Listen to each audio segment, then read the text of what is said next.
Hello guys, Cyrus academy के YouTube channel पर आप सबका स्वागत है। साथियों, हम उम्मीद करते हैं कि आप लोग अच्छे होंगे और अपने एग्ज़ाम की तैयारियां कर रहे होंगे। साथियों, आप सबों के लिए हम एक छोटी सी कहानी लेकर आए हैं। क्लास 10th के वह बच्चे जिनके विषय नॉन हिंदी है, उनके लिए ये कहानियाँ हैं। साथियों, जो भी बच्चे 8 क्लास में भी पढ़ते हैं उनके लिए भी ये कहानियाँ हैं, क्योंकि ये कहानी 8 क्लास के बुक से लिया गया है। और 8 क्लास के बुक के सेकेंड चैप्टर है, जिसका नाम है, हिंदी का बुक है ईदगाह। ये कहानी बहुत ही मार्मिक कहानी है। एक छोटे से अभावग्रस्त बच्चों की ये कहानियाँ हैं। साथियों, ये कहानी को जब आप पूरा सुनेंगे ना, तब आपको लगेगा कि एक बच्चे जिसके पास ना माँ है ना पिता है, एक बूढ़ी दादी के साथ रहता है, किस प्रकार से अपनी ज़िंदगियाँ काट रहा है और किस प्रकार अभावग्रस्त की स्थिति में ये वैक्स की तरह सोचने पर मजबूर है। साथियों, हम उम्मीद करते हैं कि आप लोग इस कहानी को पूरा सुनेंगे। चलिए साथियों, शुरू करते हैं और देखते हैं। लाइन बाय लाइन हम लोग पढ़ेंगे और इस कहानी को समझने का प्रयास करेंगे। और ईदगाह कहानी को लिखा है मुंशी प्रेमचंद जी ने, बहुत बड़े कहानीकार हैं, उन्हीं के द्वारा लिखा गया। चलिए साथियों, शुरू करते हैं इस कहानी को और देखते हैं ये कहानी। साथियों, इस कहानी का नाम है ईदगाह। थोड़ा पेन चेंज कर लेते हैं मेरे साथियों, पेन चेंज कर लेते हैं। इस कहानी का नाम है ईदगाह। ईद के दिन सब लोग ईदगाह जाते हैं नमाज़ पढ़ने के लिए। ईद मुसलमानों का एक त्यौहार है। इस कहानी को प्रेमचंद रचित है। यह कहानी बाल मनोविज्ञान पर आधारित है मेरे साथियों। बाल मनोविज्ञान, छोटा बच्चा है, और यह कहानी वंचित बचपन की परिस्थितियों पर मार्मिक ढंग से टिप्पणी करती है। अभावग्रस्त जीवन बाल मन को किस प्रकार वैक्स की तरह सोचने पर मजबूर करता है।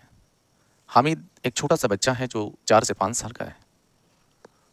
और खिलौने की जगह अपनी दादी के लिए चिमटा खरीद कर लाता है साथियों। और दादी अमीना के लिए दृश्य गहरी संवेदना की अभिव्यक्ति का कारण बनता है। साथियों, दादी को लगता है कि काश इस बच्चे को भी वह सब कुछ मिलता जो पड़ोस के बच्चों को मिलता है। दादी को लगता है कि पड़ोस में जिसके माता पिता हैं उस बच्चों को सब कुछ मिलता है, उस प्रकार इस बच्चों को भी मिलता, लेकिन इस बच्चों के पास न माँ है न पिता है। पिताजी गत वर्ष हैजे की चपेट में मृत्यु हो जाती है। माँ भी ना जाने क्यों पीली होती होती वो भी मर जाती हैं। ये बच्चा अकेला रह जाता है दादी के साथ। चलिए साथियों, कहानी को देखते हैं लाइन वाले। देखिए, रमज़ान के पूरे 30 रोजे के बाद ईद आई। मेरे साथियों, कितने रोजे के बाद ईद आती है? तो याद रखिएगा साथियों कि 30 रोजों के बाद में क्या आता है? ईद आई। ईद एक त्यौहार है। गाँव में कितनी हलचल है भाई, ईद का त्यौहार है तो हलचल हो गई ही साथियों। और सबसे ज़्यादा खुशियाँ साथियों किसको मिलता है? तो बच्चों को मिलता है। हामिद भी तो छोटा बच्चा है, इसको भी खुशियाँ हैं। देखिए, ईदगाह जाने की तैयारियां हो रही हैं। लड़के सबसे ज़्यादा प्रसन्न हैं। छोटे लड़के जो है ना, लड़के वो सब बहुत प्रसन्न हैं, बहुत खुश हैं मेरे साथियों, क्योंकि ईद के दिन उनके जेबों में क्या मिलने वाला है? तो कुबेर का धन जो भरा हुआ होगा। बार बार जेब से अपना खजाना निकालकर गिनते हैं बच्चे, और एक बच्चे दूसरे बच्चे से पूछता है कि तुम्हारे पास कितने पैसे हैं, और खुश होकर फिर वो रख लेते हैं। एक बच्चा है जो हामिद के घर के पास का है, उसका नाम है महमूद। उस महमूद के पास में 12 पैसे हैं। मोहसिन नाम का एक बच्चा है जिसके पास 15 पैसे हैं। कितने पैसे हैं? 15 पैसे। ठीक है साथियों, महमूद के पास 12 पैसे हैं और मोहसिन के पास 15 पैसे हैं। इनसे तो अनगिनत चीज़ें खरीदी जा सकती हैं, क्योंकि साथियों ये कहानी जब लिखी गई थी उस समय 1933 का समय था। उस समय पैसों का बहुत महत्व था। आज रुपयों का महत्व नहीं है, पर उस समय पैसों का भी महत्व था साथियों। खिलौने, मिठाइयाँ, बिगुल, गेंद, ना जाने क्या क्या। और सबसे ज्यादा प्रसन्न है कौन? हामिद। हामिद बहुत प्रसन्न है, बहुत खुश है। 4-5 साल का गरीब सूरत दुबला पतला लड़का है ये। याद रखिएगा हामिद कैसा लड़का है? तो 4-5 साल का लड़का है और गरीब सूरत वाला है और दुबला पतला लड़का है। साथियों याद रखिएगा, जिसका बाप गत वर्ष हैजे की भेंट चढ़ गया। मेरे साथियों, हामिद के पिताजी क्या हो गए? तो हैजे के भेंट चढ़ गए। साथियों, मां ना जाने क्यों पीली होती होती एक दिन मर गई। मां भी पीली होती होती मर गई। हामिद अपनी बूढ़ी दादी अमीना की गोद में सोता है। आपसे अगर प्रश्न पूछा जाए कि हामिद किसकी गोद में सोता है, तो अपनी दादी के गोद में सोया करते हैं, क्योंकि मां मर गई, पिता हैजे के चपेट में चले गए और मां पीली होती होती मर गई। चलिए साथियों, आगे देखते हैं हम लोग। आगे है कि अभागिन अमीना अपनी कोठरी में बैठी रो रही है। साथियों प्रश्न आएगा कि कोठरी में बैठकर कौन रो रही है थी? तो याद रखिएगा हामिद की दादी अमीना रो रही थी। साथियों क्यों रो रही थी? तो देखिए ईद का दिन और उसके घर में दाना नहीं है। ईद का दिन है लेकिन उसके घर में दाना नहीं है, तो इसलिए बूढ़ी दादी क्या कर रही है? घर के कोठरी में बैठ कर रो रही है। इस अंधकार और निराश में वह डूबी जा रही थी। हामिद भीतर जाकर दादी से कहता है, छोटा सा बच्चा है, 4 से 5 साल की उसकी उम्र है। वो जाकर घर में जाते हैं और दादी से कहता है कि तुम डरना नहीं अम्मा, मैं सबसे पहले आऊंगा, बिल्कुल ना डरना। सवाल आता है कि हामिद ईदगाह जाने से पहले दादी से क्या कहता है? तो लिखिएगा कि हामिद अपने दादी के पास जाता है और कहता है कि दादी तुम डरना नहीं अम्मा, हम सबसे पहले आ जाऊंगा। अमीना का दिल कचोट रहा है। गांव के बच्चे अपने अपने बाप के साथ जा रहे हैं, पिताजी के साथ। हामिद को कैसे अकेले मेले जाने दे? कहीं खो जाए तो क्या होगा? नन्ही सी जान, 3 कोस चलेगा कैसे? नन्ही सी जान है, ईदगाह कितना दूर है हामिद के घर से? तो मेरे साथियों याद रखना 3 कोस। कितने कोस हैं? 3 कोस। कैसे चलेगा? पैर में छाले पड़ जाएंगे, क्योंकि हामिद के पास क्या नहीं है मेरे साथियों? याद रखना जूते भी नहीं है। हामिद के पास जूते भी नहीं है, 3 मील जाना है ईदगाह। इसलिए दादी उदास थी। वह थोड़ी थोड़ी दूर पर उसे गोद ले लेगी, लेकिन यहां सेवैया कौन पकाएगा? दादी को यह चिंता है कि सेवैया घर पे कौन बनाएगा अगर हम इसको ईदगाह लेकर चले जाती हैं तो। दादी बोल रही है कि धोबिन, नाइन, मेहतराइन और चुड़ीहारिन सभी तो आएंगी, सभी को सेवैया चाहिए, साल भर का त्योहार है। कितने दिन के बाद ईद आता है? तो साल भर में आता है, 1 साल पर आता है यह त्योहार। गांव से मेला चला और बच्चों के साथ हामिद भी जा रहा था। सब गांव से चल दिया ईदगाह के लिए। उसके पैरों को तो जैसे पर लग गए हैं। कभी कभी कोई लड़का कंकड़ी उठाकर आम पर निशाना लगाता है। बच्चे बच्चे होते हैं, छोटे छोटे बच्चे हैं, ईदगाह जा रहे थे, रास्ते में आम का बगीचा मिलता है, बाग मिलता है। कंकर उठाते हैं और उस पेड़ चलाते हैं तोड़ने के लिए, निशाना लगाता है। माली अंदर से गाली देता हुआ निकलता है। भाई माली जो रखवाली करने वाला होता है, वह कंकर की जब मारते हैं बच्चे तो वह आवाज होता है, उसे वो माली गाली देते हुए निकलता है। ये लड़के खूब हंस रहे, क्योंकि गाली सुनकर छोटे बच्चों को बड़ी हंसी आती है, तो ये हंसी कर रहे थे। चलिए साथियों आगे देखते हैं हम लोग कहानी में। ईदगाह आ गई, ऊपर इमली के घने वृक्ष की छाया है। याद रखिएगा मेरे साथियों, ईदगाह के पास में, ईदगाह में जहां नमाज पढ़ी जा रही है, वहां पर किस चीज का वृक्ष है? किस का वृक्ष है? तो याद रखिएगा इमली के घने वृक्ष की छाया है। इमली का वृक्ष है। साथियों याद रखिएगा, एग्जाम में पूछेगा कि ईदगाह के पास किस चीज का वृक्ष है, तो याद रखिएगा इमली। नीचे पक्का फर्श है, रोजेदारों की पंक्तियां एक के पीछे एक दूर तक चली गई है। यहां कोई धन और पद नहीं देखा जाता। साथियों इस्लाम धर्म में कोई बड़ा छोटा नहीं होता, कोई धनी अमीर नहीं होता। नमाज पढ़ने के लिए जो पहले जाता है वो पहले रहता है, जो बाद में जाता है वो बाद में पीछे नमाज पढ़ना पड़ता है। तो धन और पद नहीं देखा जाता। इस्लाम की निगाह में सब बराबर हैं। साथियों इस्लाम की नजर में सभी लोग क्या हैं? बराबर हैं। लाखों सिर एक साथ सजदे में झुक जाते हैं और फिर सब के सब एक साथ खड़े हो जाते हैं, एक साथ घुटनों के बल बैठ जाते हैं। कई बार यही क्रिया होती है जैसे बिजली की लाखों बत्तियां एक साथ प्रदीप्त हो और एक साथ बुझ जाएं। यानी एक बार सभी लोग खड़े होते हैं, एक बार सब लोग सिजदे में जाते हैं। ये नमाज हो रही थी ईदगाह में। चलिए साथियों आगे देखते हैं, नमाज अभी हो रही है। आगे है कि नमाज खत्म हुई, लोग आपस में गले मिल रहे थे। आपस में क्या कर रहे हैं? देखिए यहाँ पर ये बच्चे क्या कर रहे हैं? गले मिल रहे हैं। तो नमाज के बाद ईदगाह में, नमाज खत्म होने के बाद में ईद का लोग क्या कर रहे थे? तो परस्पर आपस में गले मिल रहे थे, एक दूसरे से गले मिल रहे थे। मिठाइयाँ और खिलौनों की दुकानों पर धावा होता है, क्योंकि नमाज अब खत्म हो गई। तो खत्म होने के बाद लोग कहाँ जाते हैं? मेला में जा रहे हैं। और मेला में जाएगा तो खिलौने और दुकान में, मिठाइयों की दुकानों में भीड़ लगेगी मेरे साथियों।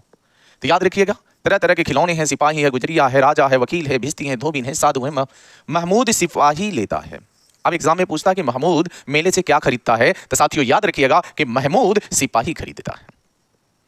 खाकी वर्दी और लाल पगड़ी वाला, कंधे पर बंदूक रखे हुए मोहसिन को भिस्ती पसंद आया। तो आपसे पूछा जाएगा कि मोहसिन को क्या पसंद आया? तो मोहसिन को भिस्ती पसंद आया। कमर पर मसक रखे नूर को वकील से प्रेम है। उसको क्या मिला? वकील। नूर क्या खरीदा? वकील। काला चोंगा, नीचे सफेद अचकन, एक हाथ में कानून का पोथा लिया हुआ है, वही खरीद लिया नूर ने। तो आपसे एग्जाम में पूछेगा नूर ने मेले से क्या खरीदा? तो वकील खरीदा। मोहसिन क्या खरीदता है? तब भिस्ती पसंद आया उसको। ठीक है, अब महमूद क्या खरीदता है मेरे साथियों? सिपाही खरीदता है। चलिए साथियों आगे देखते हैं। सब 2-2 पैसे के हैं, खिलौने हैं। जितने भी ये खिलौने तीनों बच्चों ने खरीदा सभी 2-2 पैसे के हैं, खिलौने हैं। हामिद के पास कुल 3 पैसे हैं। याद रखिएगा मेरे साथियों, जब एग्जाम में पूछेगा कि हामिद के पास कितने पैसे थे, तब बताइएगा कि हामिद के पास मात्र 3 पैसे थे। इतने महंगे खिलौने वह कैसे लें? एक माँ बाप नहीं है उस बच्चे का और वह सोच रहा है कि इतने महंगे खिलौने हम कैसे लें? कहीं हाथ से छूट गया तो चूर चूर हो जाएगा, पानी पड़ा तो सारा रंग धुल जाएगा। साथियों एक छोटा सा बच्चा है जिसका उम्र 4 से 5 वर्ष है। साथियों वह बच्चा सोच रहा है कि अगर मैं इस खिलौने को खरीद के ले जाऊं और ये मिट्टी का बना हुआ खिलौना है, पानी पड़ा तो क्या हो जाएगा? गल जाएंगे, और हाथ से छूट गया तो टूट जाएंगे, ये जाएगा। ऐसे खिलौने लेकर वह क्या करेगा? यह सोच रहा है हामिद कि मैं ऐसे खिलौने लेकर क्या करूंगा। साथियों आगे देखते हैं, आगे क्या है? आगे है कि सब अपने अपने खिलौनों की तारीफ कर रहे हैं। हामिद ललचाई आंखों से खिलौने को देख रहा है।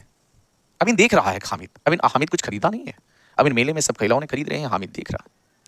चाहता है कि जरा देर के लिए ही सही वह उन्हें हाथों में ले सकता। वो सोचता है हामिद कि थोड़ा देर के लिए कोई मुझे दे देता ना, तो उतना रख लेते ना तो मेरे को तसल्ली हो जाता। सोच रहा है, वह हाथ आगे बढ़ाता है, लेकिन लड़के इतने त्यागी नहीं होते, विशेष करके जब अभी नया शौक खिलौने खरीदा है, अभी उससे खेलने का शौक है। उस समय अगर दूसरे बच्चा को कहा जाए कि दे दो थोड़ा देर के लिए, वो नहीं देता है मेरे साथियों। बच्चे उतने त्यागी नहीं होते। साथियों आगे देखते हैं कि हामिद ललचा रहा था, ललचा रहा जाता है। मिठाइयां की दुकानें आती हैं, किसी ने रेवड़ियां ली, किसी ने क्या लिया? रेवड़ियां लिया। किसी ने गुलाब जामुन, किसी ने सोहन लावा, मजे से खा रहे हैं। लेकिन हामिद अभागे के पास सिर्फ 3 पैसे हैं। हामिद अभागे के पास कितने पैसे हैं? मात्र 3 पैसे। क्या नहीं कुछ क्यों नहीं कुछ लेकर खाता है? साथियों आगे सुनिए, आगे कहानी में क्या होता है। मोहसिन उसकी ललचाई नजरें देखकर कहता है, हामिद रेवड़िया ले खा, कितनी खुशबूदार है। साथियों हामिद एक गरीब बच्चा है जिसके माँ बाप नहीं है, एक बूढ़ी दादी के साथ रहता है, इसके पास पैसों की बहुत अभाव है। इसे एक बच्चे कह रहा है कि क्या हामिद तुम रेवड़िया खाओगे? देखो कितनी खुशबूदार है। जैसे ही हामिद हाथ फैलाता है रेवड़िया के लिए, वैसे ही मोहसिन क्या करता है मेरे साथ, वो रेवड़िया अपने मुंह में रख लेता है। ये अक्सर बच्चे करते हैं, गांव में देखने को मिलता है कि जब किसी बच्चे के पास में कुछ नहीं है, किसी के पास है, तो वो कहता है क्या तुमको ये चाहिए? वो बच्चा बोलता है हाँ चाहिए। हाथ बढ़ाने के लिए बोलता है, हाथ बढ़ाता है, वो अपने मुंह में डाल लेता है और हंसने लगता है, चिढ़ाने के लिए इस तरह से करता है। चलिए साथियों, महमूद, नूर और असमी खूब तालियां बजाकर हंसते हैं। हामिद खिसिया जाता है, क्योंकि आप किसी के साथ ऐसा करिएगा तो निश्चित है कि वो बच्चे हैं तो क्या खिसियाएंगे। मिठाइयों की दुकानों के बाद लोहे की चीजों की दुकानें हैं। लड़कों के लिए यहाँ कोई आकर्षक नहीं था। लोहे की दुकान पर बच्चों के लिए कोई आकर्षक नहीं था। वे सब आगे बढ़ जाते हैं। हामिद लोहे की दुकान पर रुक जाता है। ध्यान दीजिएगा साथियों, कहानी बहुत ही अच्छी है, आप लास्ट तक देखिए और अंत में हम लोग इसके प्रश्न उत्तर भी करेंगे साथियों। ठीक है साथियों, आप लोग कहानी को सुनिए। कई चिमटे रखे हुए थे, उसे ख्याल आया कि दादी के पास चिमटा नहीं है। बूढ़ी दादी के पास में क्या नहीं है? चिमटा नहीं है। तावे से रोटियां उतारती हैं, हाथ जल जाता है। अगर वह चिमटा ले जाकर दादी को दे दे तो कितनी प्रसन्न होगी। फिर उनकी भाई दादी को ले जाकर चिमटा देंगे, दादी को बताएंगे कि दादी तुम्हारे लिए चिमटा खरीद के लाए हैं, क्योंकि तुम्हारी उंगलियां चल जाती थी रोटियां बनाने में, इसलिए लाए हैं। तो दादी कितना प्रसन्न होगी। आप प्रसन्न होने के बाद में हमको बहुत सारी दुआएं देगी। और कहा जाता है कि बड़े बुजुर्गों की दुआ सीधे अल्लाह के दरबार में सुनी जाती हैं, भगवान के दरबार में सुनी जाती हैं। तो यही कामना करता है बच्चा। चलिए आगे देखते हैं। आगे है कि उंगलियां कभी नहीं जलेगी, खिलौने से क्या फायदा, व्यर्थ में पैसे खराब होते हैं। देखिए ये बच्चा सोच रहा है कि खरीद के ले जाएंगे तो दादी को चिमटा देंगे तो दादी का उंगलियां कभी नहीं जलेगा। ये खिलौना क्या है, खिलौने से क्या फायदा है, ये व्यर्थ में पैसे खराब होते हैं। अम्मा चिमटा देखते ही कहेगी मेरा बच्चा अम्मा के लिए चिमटा लाया है, हजारों दुआएं देगी, फिर पड़ोस की औरतों को दिखाएगी, सारे गांव में चर्चा होने लगेगी, हामिद चिमटा लाया है, कितना अच्छा लड़का है, इन लोगों के खिलौनों पर कौन दुआ देगा। बड़ों की दुआएं सीधे अल्लाह के दरबार में पहुंचती है और तुरंत सुनी जाती हैं, ऐसा मानते हैं लोग। दुकानदार से बड़ी मुश्किल से मोल भाव करके हामिद ने चिमटा 3 पैसे में ले लिया। उसे कंधे पर रखा मानो बंदूक है। देखिए हामिद ने उस चिमटे का क्या क्या उपयोग बताया, देखिए। उसे कंधे पर रखा तो क्या हो जाएगा, बंदूक, और शान से अगड़ता हुआ साथियों के पास आया। मोहसिन ने हंसकर कहा यह चिमटा क्यों लाया पगले, इसे क्या करेगा। महमूद बोला चिमटा कोई खिलौना है। महमूद क्या बोला कि यह क्या खिलौना है। देखिए साथियों आगे क्या होता है, कहानियां सुनिए।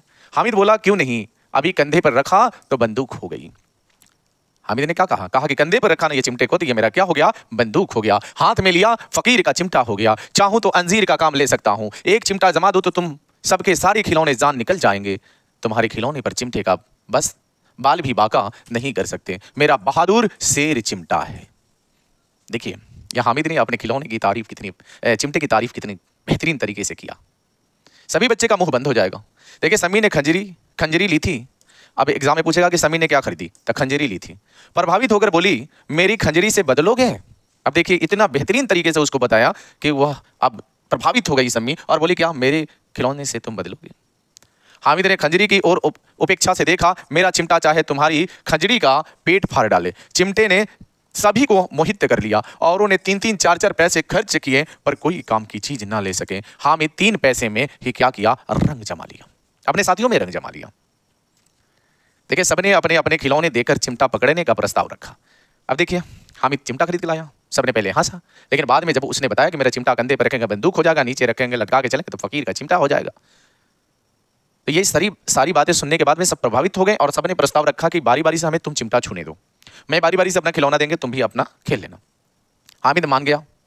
चिमटा बारी बारी से सबके हाथों में गया और उनके खिलौने बारी बारी से हामिद के हाथों में आए। कितनी खूबसूरत खिलौने हैं, पर उसका चिमटा तो रुस्तमे हिंद है। याद रखिएगा सभी खिलौने अच्छे हैं, लेकिन उस सभी खिलौनों में रुस्तमे हिंद किसका खिलौना है? हामिद का है। और हामिद का खिलौना नहीं, वो चिमटा है। सभी खिलौने का बादशाह है। चलिए साथियों आगे देखते हैं। आगे के गांव पहुंचकर बच्चे ने अपने अपने खिलौने से खेला पर थे तो वे मिट्टी के कुछ ही देर में टूट फूट गए। अब मियाँ हामिद का हाल सुनिए। मियाँ हामिद का हाल क्या हुआ? वो बच्चे सब खिलौने लेके गए अपने घरों पे और अपने घर पे वो टूट गए क्योंकि वो मिट्टी का बना हुआ था। अब मियाँ हामिद का हाल सुनिए। अमीना उसकी आवाज सुनी, दौड़ी, गोद में उठाकर प्यार करने लगी। शासा उसके हाथों में चिमटा देखकर चौंकी और वह बोली कहां से लाया? हामिद की दादी ने पूछा हामिद से तुम कहां से लाया ये चिमटे? हामिद ने बोला हम मोल लिया है, यानी खरीद के लाया है। कै पैसे में? 3 पैसे में दिए। अमीना ने छाती पीट ली, यह कैसा बेसमझ लड़का है। देखिए ये बच्चा सोचता मेले में कि दादी के लिए जब मैं चिमटा खरीद के ले जाऊंगा दादी को बोलूंगा कि दादी तुम्हारी उंगलियां जल जाती हैं इसलिए मैंने तुम्हारे लिए चिमटा लाया है। दादी देखकर खुश हो जाएगी, गांव में तारीफ करेगी। वो दादी आती है, क्या कह रही है? इसे डांट लगा रही है, कैसा बेसमझ लड़का है, ना कुछ खाया ना पिया, लाया क्या? तो चिमटा। सारे मेले में तुझे और कोई चीज ना मिली जो ये लोहे का चिमटा उठा लाया, ये दादी ने कहा। अब हामिद तो डर गया। वह हामिद अपराधी भाव में कहा तुम्हारी उंगलियां तावे में जल जाती थी इसलिए मैंने इसे ले आया। बुढ़िया का क्रोध जो है ना तुरंत स्नेह में बदल जाता है। जैसे कहा कि दादी तुम्हारी उंगलियां जल जाती थी इसलिए मैंने तुम्हारे लिए यह चिमटा खरीद के लाया है मेरी दादी, तो उसकी ये जैसे बात सुनती है बुढ़िया, उस बुढ़िया का क्रोध क्या हो जाता है? तुरंत स्नेह में बदल जाता है। और यह स्नेह मुक्त था, खूब ठोस था। याद रखिएगा मेरे साथियों। आगे देखिए, रस और स्वाद से भरा हुआ है। बच्चे में कितना त्याग है, कितना सद्भाव और कितना विवेक है। दूसरों के खिलौने लेते और मिठाइयां खाते देखकर कितना ललचाया होगा मन, कितना ललचाया होगा, फिर भी यह बच्चा कुछ नहीं खरीदता है। हामिद जब्त इससे हुआ कैसे? वहां भी इसे अपनी बुढ़िया दादी की याद बनी रही। किसकी याद बनी रही मेले में? तो बुढ़िया दादी की याद बनी रही। अमीना का मन गदगद हो गया, यानी खुशी से गदगद हो गई कि देखिए मेरा पोता जो 4-5 साल का बच्चा है मेले गया था, मेले में भी हमारी याद रखी। अमीना की आंखें भर आई। दामन फैलाकर हामिद को दुआएं देती जाती थी और आंसुओं की बड़ी बड़ी बूंदें गिराती जाती थी। हामिद इसका रहस्य क्या समझता? साथियों बताइए कि इस कहानी में एक अभावग्रस्त बच्चा किस प्रकार अपने विवेक का इस्तेमाल करते हुए अपने दादी के लिए चिमटा लाता है और उस चिमटे का प्रयोग भी बताता है। दादी कितना प्रसन्न हो जाती हैं, खुश होती हैं और उस बच्चे को दुआ देने लगती हैं। चलिए साथियों आगे इसके कुछ प्रश्न उत्तर हैं उसको देखते हैं। कहानी यहीं पे समाप्त हो जाती है। साथियों इसके प्रश्न उत्तर भी कर लेते हैं क्योंकि एग्जाम के पॉइंट ऑफ व्यू से ये भी बहुत जरूरी है। चलिए साथियों पहला प्रश्न देखते हैं कि मेले में चिमटा खरीदने के पहले हामिद के मन में कौन कौन से भाव आए? यानी मेले में हामिद चिमटा खरीदने से पहले उसके मन में कौन कौन सा भाव आया? तो याद रखिएगा मेरे साथियों इसका आंसर होगा मेले में चिमटा खरीदने से पहले हामिद के मन में कई तरह के भाव आए। एक ही तरह के भाव नहीं आए, बहुत तरह के भाव आए। सबसे पहले दादी चिमटा देखकर खुश होगी, ये तो मन में आया था उसके। दादी देखेगी चिमटा तो उसको क्या होगी? बहुत खुशी होगी और दुआ देगी। फिर वह पड़ोस की औरतों को दिखाएगी, सारे गांव में चर्चा होने लगेगी और बड़ों की दुआ सीधे अल्लाह के दरबार में पहुंचती है। यही उसके मन में मेले में चिमटा को खरीदने के समय आया था। ठीक है साथियों, अब ध्यान से इसको देख लीजिए कि मेले में चिमटा खरीदने से पहले हामिद के मन में कई तरह के भाव आए, कई तरह का भाव आया, एक ही तरह का नहीं आया। सबसे पहले दादी चिमटा देखकर खुश होगी और दुआ देगी, फिर वह पड़ोस की औरतों को दिखाएगी, सारे गांव में चर्चा होने लगेगी। और बड़ों की दुआ क्या है? अल्लाह के दरबार में पहुंचती है। ये भी बात सोच लिया। चलिए साथियों अगले प्रश्न को देखते हैं। अगला प्रश्न क्या है? अगला प्रश्न है कि ईद के दिन आमीना क्यों उदास थी? हमने देखा है, इस कहानियों में सुना है मेरे साथियों। इसका आंसर होगा अभागिन आमीना ईद के दिन उदास कमरे में बैठी रो रही थी। आज ईद का दिन और उसके घर में दाना नहीं है। मैंने बताया था, याद रखिएगा, उसके घर में क्या नहीं था? दाना नहीं। वह इस अंधकार और निराश के कारण उदास थी, इसी कारण से उदास थी। अमीना क्यों उदास थी ईद के दिन? ताभागिन अमीना ईद के दिन उदास कमरे में बैठे रो रही थी। आज ईद का दिन है और उसके घर में क्या नहीं है? तो उसके घर में दाने नहीं है। वह इस अंधकार में और निराश होकर क्या कर रही हैं? उदास थी और रो रही थी कमरे में बैठ के। चलिए साथियों अगले प्रश्न को देखते हैं कि मेला जाने से पहले हामिद दादी से क्या कहता है। मैंने बताया कहानियों में कि इस प्रश्न में कहा जा रहा है कि मेले जाने से पहले हामिद दादी से क्या कहता है। देखिए ये क्वेश्चन बार बार एग्जाम में आती है, बड़े एग्जाम में, मैट्रिक के। साथियों देखिएगा, इस प्रश्न का आंसर है कि मेला जाने से पहले हामिद अपनी दादी को संतावना देता है, कहता है कि तुम डरना नहीं अम्मा, मैं सबसे पहले मेले से आऊंगा। यह बात किसने कहा कि मेले से मैं सबसे पहले आऊंगा? हामिद ने कहा था। किसको संतावना दिया था? अपनी दादी को दिया था। ठीक है साथियों, चलिए अगले प्रश्न की तरफ चलते हैं, देखते हैं अगला प्रश्न। हामिद ने चिमटे को किन किन रूपों में उपयोग करने की बात कही? किन किन रूप में उपयोग करने की बात कही? तो उत्तर में देखिए कि हामिद ने बताया कि चिमटा कंधे पर रखो तो बंदूक होगी। ये बात कहा था हामिद ने कि चिमटे को कंधे पर रखो तो बंदूक होगी, और हाथ में लिया तो फकीर का चिमटा हो। वह चाहे तो इससे अंजीर का काम ले सकता है। एक चिमटा जमा दूं तो सारे खिलौने के प्राण निकाल जाए। चिमटा शेर है, इसका बाल बाका नहीं हो सकता है। यही कहा था हामिद ने चिमटा के बारे में। ठीक है साथियों, चलिए आगे देखते हैं। अगला प्रश्न क्या है कि हामिद मिठाई या खिलौने के बदले चिमटा पसंद करता है। क्यों? क्यों पसंद करता है मेरे साथियों? याद रखिएगा कि हामिद एक होशियार लड़का है। वह जानता है कि मिठाई और खिलौने थोड़ी देर के लिए खुशी हैं। मिठाई भी खाएंगे थोड़ी देर के लिए हम खुशी है, खिलौने भी लेंगे थोड़ी देर के लिए, क्योंकि मिट्टी की बनी हुई है, टूट जाएगी। उसे ख्याल आया उसकी दादी के पास चिमटा नहीं है। चिमटा के कारण अक्सर उसके हाथ रोटी बनाते वक्त जल जाते हैं। दादी चिमटा देखेगी तो प्रसन्न होगी, यानी खुश होगी, और खुश होगी तो वह दुआ देगी, और जब दुआ देगी तो अल्लाह के दरबार में सुनी जाएगी, भगवान के दरबार में सुनी जाएगी। यही कारण है कि हामिद मिठाई या खिलौने की जगह चिमटा खरीदना पसंद करता है मेरे साथियों, यही कारण है। चलिए साथियों अगले प्रश्न की तरफ चलते हैं। अगला प्रश्न देखते हैं, हामिद कितने वर्ष का और कैसा है? तो मैंने बताया मेरे साथियों, हामिद 4-5 साल का गरीब सूरत, यहां पर उत्तर लिखिएगा, हामिद 4-5 साल का गरीब सूरत दुबला पतला लड़का है। उसके माता पिता इस दुनिया में नहीं है मेरे साथियों। हामिद के माता पिता इस दुनिया में नहीं है। वह अपनी बूढ़ी दादी अमीना के साथ रहता है। ठीक है साथियों, चलिए अगला प्रश्न देखते हैं। अगला प्रश्न है कि ईदगाह कहानी के रचनाकार कौन है? यह कहानी किस प्रकार टिप्पणी करती है? तो ईदगाह कहानी के रचनाकार प्रेमचंद्र है। याद रखिएगा मेरे साथियों, इस कहानी को किसने लिखा? मुंशी प्रेमचंद्र ने लिखा। और यह कहानी किस पर है? तो बाल मनोविज्ञान पर आधारित है। यह कहानी बचपन की परिस्थितियों पर मार्मिक ढंग से टिप्पणी करने वाली कहानियां हैं। ठीक है साथियों, चलिए अगले प्रश्न को देखते हैं। अगला प्रश्न क्या है? अगला प्रश्न है कि चिमटा देखकर अमीना के मन में कैसा भाव आया? चिमटा को देखने के बाद में अमीना के मन में कैसा भाव आया? मेरे साथियों, चिमटा देखकर अमीना के मन में कई तरह के भाव उठे। पहले तो चिमटा देखकर क्रोधित हुई, गुस्सा हुई कि कितना बेसमझ लड़का है, पूरे मेले में इसे एक लोहे की चीज दिखी है, खाने पीने का खिलौना कुछ भी नहीं दिखा, इसलिए क्रोधित हुए। बाद में वह क्रोध होगा, ठीक है ना, क्रोध स्नेह में बदल जा गया। वह स्नेह मुख था। उसे हामिद के त्याग का ख्याल आया और मिठाई और खिलौने की जगह चिमटा खरीद कर उसके बच्चे ने महान त्याग दिखाया। अमीना की आंखों से आंसू बहने लगे। बाबा के कमान फैलाकर दामन होगा, ठीक है ना, दामन फैलाकर हामिद के लिए दुआ मांगने लगी। क्या करने लगी? हामिद के लिए दुआ मांगने लगी। चलिए साथियों, उम्मीद करते हैं कि आप लोगों को यह कहानी अच्छी लगी होगी। और यह कहानी अगर एग्जाम के पॉइंट ऑफ व्यू से देखें, नॉन हिंदी जितने भी विद्यार्थी पढ़ते हैं उनके लिए तो यह कहानी बहुत ही अच्छी है, और इस कहानी से बहुत सारे प्रश्न बनते हैं। हम उम्मीद करते हैं कि साथियों आप सब अपने एग्जाम की अच्छी तरीके से तैयारियां कर रहे होंगे, और अगर आप लोग तैयारियां ठीक से नहीं कर रहे हैं तो मन लगाकर तैयारियां करने लगी, क्योंकि समय बहुत कम है। ठीक है साथियों, हम आप सबों के लिए इसी तरह की कहानियां और बहुत सारी ऑब्जेक्टिव प्रश्न लेकर आते रहेंगे। अगर आप हमारे चैनल को सब्सक्राइब अब तक नहीं किए हैं तो मेरे साथियों इस चैनल को सब्सक्राइब कर लें, ताकि हमारी जितनी भी कहानियां हैं या जितने भी हम क्लास से लेकर आएंगे वो आप तक नोटिफिकेशन चले जाएंगे।